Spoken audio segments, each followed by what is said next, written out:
Hello guys, welcome to the WTS channel. आज हम आपको मूवी एक्सप्लेन करेंगे माय एनिमल। आज की कहानी में हम जानेंगे एक ऐसी लड़की के बारे में जिसके डैड ने उसे वेयरवुल्फ का कर्स दे दिया। कहानी की शुरुआत में हम एक लड़की को देखते हैं जिसका नाम हैदर है। हैदर अपने भाइयों को मैच में सपोर्ट करने आई हुई होती है। मैच खत्म होने पर हैदर अपने भाइयों से मिलने बॉयज चेंजिंग रूम में जाती है। हैदर को बॉयज चेंजिंग रूम में देखकर टीम कोच बिल्कुल भी खुश नहीं था, इसीलिए वो हैदर को वहां से निकल जाने के लिए कहता है। लेकिन जब हैदर उसे बताती है कि वो भी उनकी टीम के लिए खेलना चाहती है, तभी टीम कोच उसे साफ मना कर देता है। वो उसे कहते हैं कि हमारे पास तुम्हारी जैसी जंकी लड़की के लिए बिल्कुल जगह नहीं है। अब ये सब सुनकर हैदर काफी अपसेट हो चुकी थी, इसीलिए वो खुद को बेटर फील करवाने के लिए एक शॉप में बियर खरीदने जाती है, जहाँ पर उसे एक लड़की दिखाई देती है जो उसे काफी ज्यादा अट्रैक्टिव लगती है। हैदर उसे देखते हुए ये नोटिस करती है कि वो शॉप से कुछ चुरा रही है। ये देखकर हैदर के हाथ से बियर की बोतल नीचे गिर जाती है, जिस वजह से उस लड़की को भागने का चांस मिल जाता है। हैदर ये सब देख के बहुत कंफ्यूज थी। वो सोच में पड़ गई थी कि आखिर इतनी सुंदर लड़की चोरी क्यों करेगी। शॉप से बाहर आने के बाद हैदर उसी लड़की को एक लड़के के साथ कार में देखती है। वो लोग कार में बैठे बियर एंजॉय कर रहे थे। हैदर उस लड़की को देख ही रही थी। यहाँ पर हमें ये पता चलता है कि हैदर को लड़कियों में इंटरेस्ट है और वो एक लेस्बियन है। नेक्स्ट डे हम फिर से उस लड़की को देखते हैं जिसने बियर चोरी की थी। इस लड़की का नाम जॉनी है। तभी वहाँ पर हैदर भी आ जाती है। वो जॉनी से बात करना चाहती थी, लेकिन अनफॉर्चुनेटली वहाँ पर जॉनी के डैड आ जाते हैं और उसे स्केटिंग प्रैक्टिस के लिए लेकर जाते हैं, इसीलिए वो दोनों बात नहीं कर पाते। तभी हम ये देखते हैं कि स्केटिंग ग्राउंड में भी हैदर पहुंच जाती है और वो जॉनी को ही देख रही होती है। अब प्रैक्टिस के दौरान जॉनी वहाँ पर गिर जाती है और उसके डैड जॉनी को वहीं छोड़कर चले जाते हैं। फाइनली हैदर जॉनी के पास आती है, उसके पास बैठती है और उससे पूछती है क्या वो उसके साथ बियर पीना चाहेगी, जिसे सुनकर जॉनी उसे हाँ कर देती है। फिर वो दोनों बियर पीने चले जाते हैं। ये दोनों साथ में काफी अच्छा समय स्पेंड करते हैं। सडनली हैदर की नोज ब्लीड करने लगती है, जिस वजह से वो फौरन घर आ जाती है। तभी हम वहाँ पर हैदर के डैड को देखते हैं जो घर में उसी का वेट कर रहे थे। हैदर के डैड हैदर को दिलासा देते हैं कि बस उन्हें कुछ और वक्त चाहिए और वो सब कुछ ठीक कर देंगे।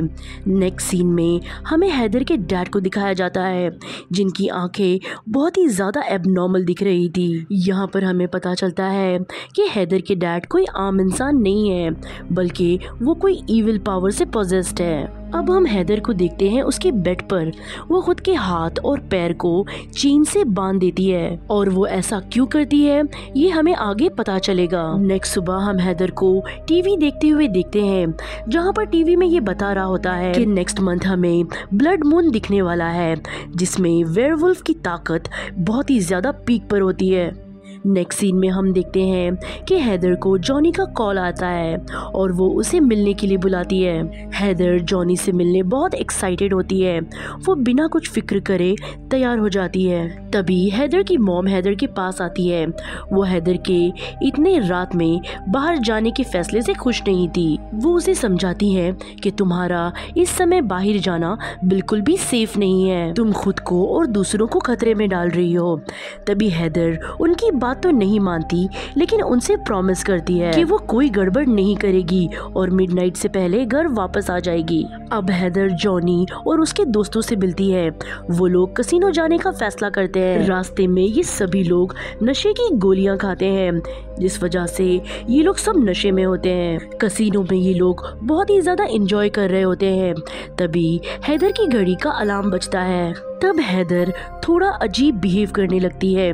उसको खुद की तबीयत ठीक नहीं लगती। उसे वहाँ पर ब्लड वॉमिट भी होती है। वो जानती थी कि वो इस नशे की गोली का असर नहीं है और वो एक वुल्फ में ट्रांसफॉर्म हो रही है।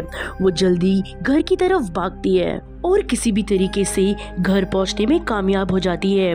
हैदर की बॉडी पूरी तरीके से इंजर्ड थी। हैदर की मॉम की हालत भी ठीक नहीं थी, वो बहुत गुस्से में थी और हैदर को हर बात का दोषी बता रही थी। यहाँ पर हमें ये पता चलता है कि हैदर भी किसी इविल चीज से कर्स्ड है और इस तरह से उसकी हेल्प करने वाले लोगों को दिक्कत झेलनी पड़ती है। नेक्स्ट सीन में हम ये देखते हैं कि हैदर के डैड उसे ये समझा रहे होते हैं कि वो आम लड़कियों से अलग है और वो एक नॉर्मल लाइफ नहीं जी सकती। ये सब सुनने के बाद हैदर काफी अपसेट हो जाती है, इसीलिए वो खुद को बांधकर सो जाती है। अगले दिन हम जॉनी को हैदर के घर पर देखते हैं। जॉनी हैदर के घर के फर्नीचर को देखकर उससे पूछती है कि क्या तुम्हारे घर में कोई पेट है, क्योंकि फर्नीचर में हर जगह पंजों के निशान दिखाई दे रहे हैं। ये सुनकर हैदर उसे कोई जवाब नहीं देती। उनकी बात चली रही होती है, तभी हैदर की मॉम वहाँ आकर उन्हें इंटरप्ट कर देती है। हैदर की मॉम पूरी तरीके से ड्रंक थी और वो उन दोनों को काफी बुरा भला कह देती है। साथ ही वो जॉनी को हैदर का सीक्रेट भी बताने वाली होती है। तभी हैदर अपनी मॉम को वहाँ से लेकर चली जाती है। फिर बाहर गाड़ी में जॉनी हैदर से पूछती है कि तुम्हारी मॉम आखिर ऐसा क्यों बिहेव कर रही थी, जिस पर हैदर उसे कहती है कि वो हमेशा से ऐसे ही है।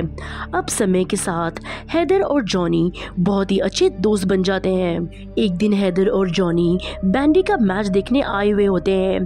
तभी फिर से हैदर की मॉम वापस ड्रंक होकर वहां आई हुई होती है और वहाँ का माहौल बिगाड़ देती है, जिस वजह से हैदर काफी बुरा फील करती है। फिर कुछ दिनों बाद हम ये देखते हैं कि जॉनी का ब्रेकअप हो चुका है और जॉनी हैदर के साथ पार्टी करने आई है और अब जॉनी भी हैदर की फीलिंग्स समझ जाती है और फिर ये दोनों यहाँ पर इंटीमेट हो जाते हैं। नेक्स्ट मॉर्निंग जब जॉनी स्कीटिंग प्रैक्टिस के लिए आई हुई होती है, तब हैदर उसके घर पहुँच जाती है, पर जॉनी के डैड उसे वहाँ से भगा देते हैं।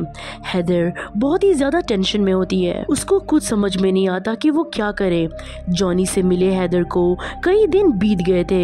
हैदर बार बार जॉनी को कांटेक्ट करने की बहुत कोशिश करती है, लेकिन फाइनली कुछ दिनों के बाद उसका कांटेक्ट जॉनी से हो जाता है। तभी फोन पर जॉनी हैदर को बताती है कि वो फिर से अपने एक्स बॉयफ्रेंड के साथ है। ये बात सुनकर हैदर बहुत शॉक थी, इसलिए वो जॉनी से मिलने के लिए क्लब पहुंच जाती है, जहां उसे जॉनी उसके बॉयफ्रेंड के साथ मिलती है।